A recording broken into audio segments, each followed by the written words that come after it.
ناظرین السلام علیکم۔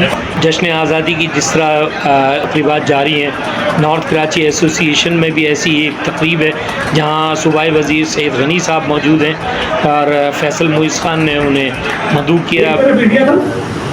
جس کی اپوزیشن کو یا دیگر جماعتوں کو چھوڑیں، حکومت کے وزیر انٹرویو دینے کو تیار نہیں تھے، لوگوں کے سامنے آنے کو تیار نہیں تھے، اپنی پارلیمنٹ کے سامنے جانے کو تیار نہیں تھے، جھوٹ پہ بھی لوگ آج ان پر اعتماد نہیں کریں۔ باقی کو چھوڑ دیں، بھارت میں رہنے والے لوگ بھارتی حکومت پر اعتماد نہیں کر رہے ہیں۔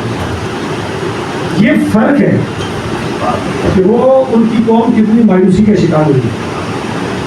مودی جو کشمیر پر بات کرنے کے لیے کسی صورت میں تیار نہیں ہوتا، کسی صورت میں بھائی تمہارا دنیا کو میں کہنے والی بات کریں۔ اگر کسی کو یاد ہو تو مودی نے یہ جنگ والے سارا کہانی ختم ہوئی تو اس کا ایک کلپ اس کا دیکھا، اس نے کہا کہ ہاں پاکستان سے بات کریں گے، دہشت گردی کی بات کریں گے، ٹھیک ہے۔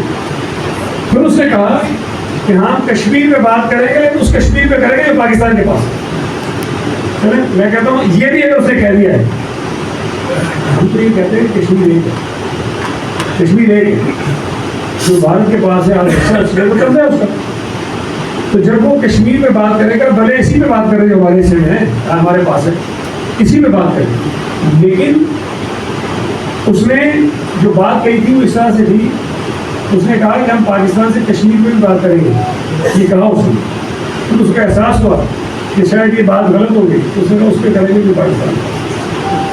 تو مودی اس بات پہ آ گیا کہ بات کرے گا اس سے۔ یہ کتنا امپیکٹ اس کا ہے، میں بات میں بتاؤں کہ ہمیں اس کو سمجھ کر کہ یہ جو ہماری یکجہتی ہے، جو اتحاد ہے، اس کو بڑھانے کی ضرورت ہے۔ یعنی کہ ہمارے دلوں میں وہ محبت جو اس وطن کی تھی، وہ آج 78ویں انڈیپینڈنس ڈے پہ یہ چیز جو ہے سامنے آئی، اور آج ہر ایک بچہ پاکستان کا، ہر انسان پاکستان کا، پاکستان کے ساتھ بالکل ایسے کھڑا ہے جیسے سیسا پلائی ہوئی دیوار۔